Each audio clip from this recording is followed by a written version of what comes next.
Hello everyone, welcome back to my YouTube channel. ಗಂಟೆ 4:45 ಆಗಿದೆ. ಈಗ ತಾನೇ ಎದ್ದಿದ್ದೀನಿ. ಸೊ ಎದ್ದಿದ ತಕ್ಷಣ ಫಸ್ಟು ದೀಪ ಕೈ ಕಾಲು ಮುಖ ತೊಳ್ಕೊಂಡು ಫಸ್ಟು ದೀಪ ಆನಿಸ್ತೀನಿ. ಈ ದೀಪ ಆನಿಸೋದ್ರ ಬಗ್ಗೆ ಒಂದು ವಿಡಿಯೋ ಮಾಡ್ತೇನೆ ಮುಂದಕ್ಕೆ.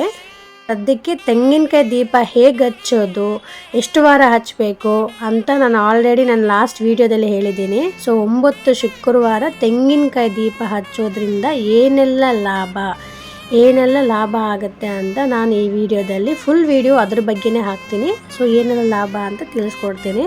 ಮೊದಲಿಗೆ ತಾಮ್ರದ ತಟ್ಟೆನೇ ಆಗಿರಬೇಕು, ಬೇರೆ ಯಾವುದು ಸ್ಟೀಲ್ ಆಗಲಿ ಮತ್ತು ಬೇರೆ ಯಾವುದು ತಟ್ಟೆ ಬೇಡ. ತಾಮ್ರದ ತಟ್ಟೆ ಇಲ್ಲ ಅಂದರೆ ಮಣ್ಣಿನ ತಟ್ಟೆ, ಇವೆರಡು ಯಾವುದಾದ್ರು ಒಂದು ತಟ್ಟೆ ಯೂಸ್ ಮಾಡ್ಕೊಬೋದು.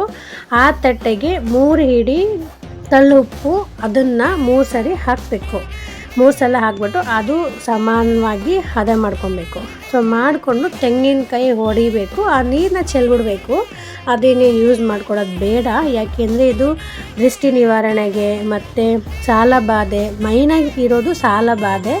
ಇದನ್ನು 9 ಶುಕ್ರವಾರ ಮತ್ತು ಬ್ರಾಹ್ಮಿ ಮುಹೂರ್ತದಲ್ಲಿ ಮಾಡಬೇಕು. ಅದು ಬಿಟ್ಟರೆ ಬೆಳಗ್ಗೆ 7ರಿಂದ 8 ಗಂಟೆ ಒಳಗಡೆ ಮಾಡಬೇಕು. ಅದು ಬಿಟ್ಟರೆ ಸಾಯಂಕಾಲ 8ರಿಂದ 9 ಗಂಟೆ ಅಷ್ಟರಲ್ಲಿ ಈ ಪೂಜೆ ಮಾಡ್ಕೊಬೇಕು. ಯಾರಿಗೆಲ್ಲ ಈ ಪೂಜೆ ಮಾಡ್ಕೊಳ್ಳೋಕ್ಕೆ ಬೆಳಗಿನ ಜಾವ ಆಗೋದಿಲ್ಲ, ಬ್ರಾಹ್ಮಿ ಮುಹೂರ್ತದಲ್ಲಿ ಆಗೋದಿಲ್ಲ, ಕೆಲ್ಸಕ್ಕೆ ಹೋಗ್ತೀವಿ, ನನ್ನ ಕೈಲಿ ಮಾಡ್ಲಿಕ್ಕೆ ಆಗಲ್ಲ ಅನ್ನೋರು ಸಂಜೆ ಕಾಲ 8ರಿಂದ 9 ಗಂಟೆ ಒಳಗಡೆ ಮಾಡಬೇಕು. ಸೊ ತುಪ್ಪನೇ ಹಚ್ಚಬೇಕು, ತುಪ್ಪದ ದೀಪನೇ ಹಚ್ಚಬೇಕು, ಬೇರೆ ಯಾವುದು ಎಣ್ಣೆ ಹಾಕಂಗಿಲ್ಲ. ಸೊ ನಾನೇನು ಮಾಡಿದೆ, ಬೆಳಗ್ಗೆ ಎದ್ದ ತಕ್ಷಣ ಮನೆಯೆಲ್ಲ ಕ್ಲೀನ್ ಮಾಡಿ ಫ್ರೆಶ್ ಅಪ್ ಆಗಿ ಸ್ನಾನ ಮಾಡಿಕೊಂಡು ದೀಪ ಆನಿಸ್ತೀನಿ. ಸೊ ಬ್ರಾಹ್ಮಿ ಮುಹೂರ್ತದಲ್ಲೇ ನಾನು ಮಾಡ್ತೀನಿ. ನಿಮಗೆ ಯಾವ ಟೈಮ್ ಅಡ್ಜಸ್ಟ್ ಆಗುತ್ತೋ ಆ ಟೈಮ್ ಅಡ್ಜಸ್ಟ್ ಮಾಡ್ಕೊಳ್ಳಿ. ಸೊ ನಾನು ಡೈಲಿ ದೇವರಿಗೆ ಅಭಿಷೇಕ ಮಾಡ್ತೀನಿ, ಅದೊಂದು ವೀಡಿಯೋನೂ ಸಹ ಮುಂದಕ್ಕೆ ನಾನು ಮಾಡ್ತೇನೆ. ಸೊ ಇವತ್ತು ಬರೀ 9 ಶುಕ್ರವಾರ ಹೇಗೆ ಪೂಜೆ ಮಾಡೋದು ಅನ್ನೋದು ನಾನು ಈ ವಿಡಿಯೋ ಮಾಡಿದೆ. ಅದರಲ್ಲಿ ಇವತ್ತು ಆಷಾಢ 1ನೇ ಶುಕ್ರವಾರ. ಸೊ ಆದ್ದರಿಂದ ಇದು ನಾನು ಎರಡನೇ ವಾರ ಮಾಡ್ತಿರೋದು. ಹೋದ ವಾರ ಹಾಕಿದ್ದೆ, ಜಸ್ಟ್ ಶಾರ್ಟ್ ವಿಡಿಯೋದಲ್ಲಿ ಹಾಕಿದ್ದೆ. ಈ ವಾರ ಫುಲ್ ವಿಡಿಯೋ ಬರೀ ದೀಪ ಅನಿಸೋದು ಹೇಗೆ, ತೆಂಗಿನಕಾಯಿ ದೀಪ ಅನಿಸೋದು ಹೇಗೆ ಅಂತ ಫುಲ್ ವಿಡಿಯೋ ಅದನ್ನೇ ಮಾಡ್ತಾಯಿದ್ದೀನಿ ಫ್ರೆಂಡ್ಸ್. ಸೊ ನಾನು ಆಲ್ರೆಡಿ ತೆಂಗಿನಕಾಯಿ ಹೊಡೆದಿಕ್ಕಿದ್ದೀನಿ.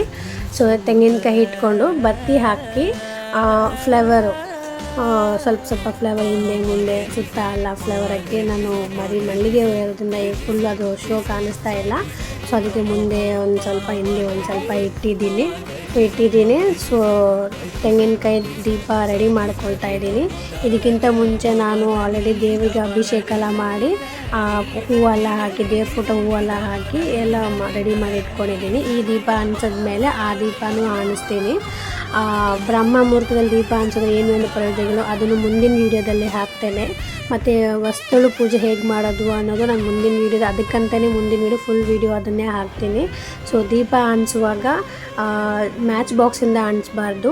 ಈ ಥರ ಅಗರಬತ್ತಿಯಿಂದ, ಅದೇ ಊದುಬತ್ತಿ ಅಂತಾರಲ್ಲ, ಅದು ಅಗರಬತ್ತಿಯಿಂದ ನಾವು ಅಣಿಸ್ಕೊಂಡು ಇದನ್ನು ಅಣಿಸ್ಬೇಕು.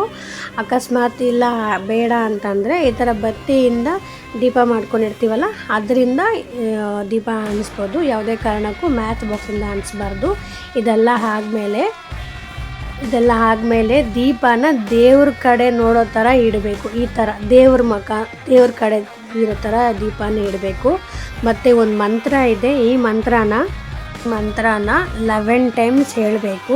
ಆ ಮಂತ್ರ ಏನಪ್ಪ ಅಂದರೆ ಓಂ ಕುಲದೇವತಾಯ ನಮೋ ನಮಃ ಅಂತ 11 ಟೈಮ್ಸ್ ಈ ಮಂತ್ರನ ಹೇಳ್ಕೊಬೇಕು.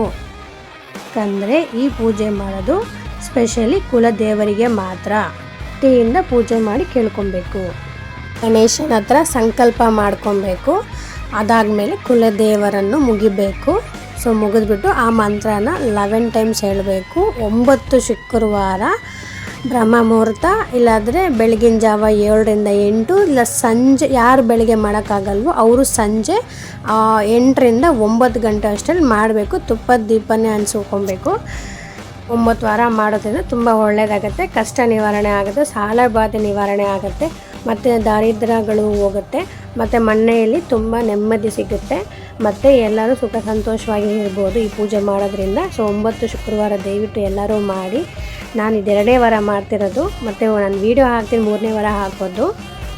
ಓಕೆ ಫ್ರೆಂಡ್ಸ್, ಇಷ್ಟಕ್ಕೆ ನನ್ನ ವಿಡಿಯೋನ ಮುಗಿಸ್ತಾ ಇದ್ದೀನಿ. ಎಲ್ಲ ನನ್ನ ಯೂಟ್ಯೂಬ್ ಚಾನಲ್ ಇನ್ನೂ ಸಬ್ಸ್ಕ್ರೈಬ್ ಮಾಡಿಲ್ಲ, ದಯವಿಟ್ಟು ಸಬ್ಸ್ಕ್ರೈಬ್ ಮಾಡಿ, ಲೈಕ್ ಮಾಡಿ, ಶೇರ್ ಮಾಡಿ ನನ್ನ ವಿಡಿಯೋನ. ಸಬ್ಸ್ಕ್ರೈಬ್ ಮಾಡೋದ್ರಿಂದ ನಾನು ಏನೇ ವಿಡಿಯೋ ಮಾಡೋದು ನಿಮಗೆ ಬೇಗ ಬಂದು ತಲುಪುತ್ತೆ. ಆದ್ದರಿಂದ ನಾನು ನಿಮಗೆ ಸಬ್ಸ್ಕ್ರೈಬ್ ಮಾಡಿ ಅಂತ ಹೇಳ್ತಾ ಇರೋದು. Thank you for watching my channel. Thank you. Bye bye.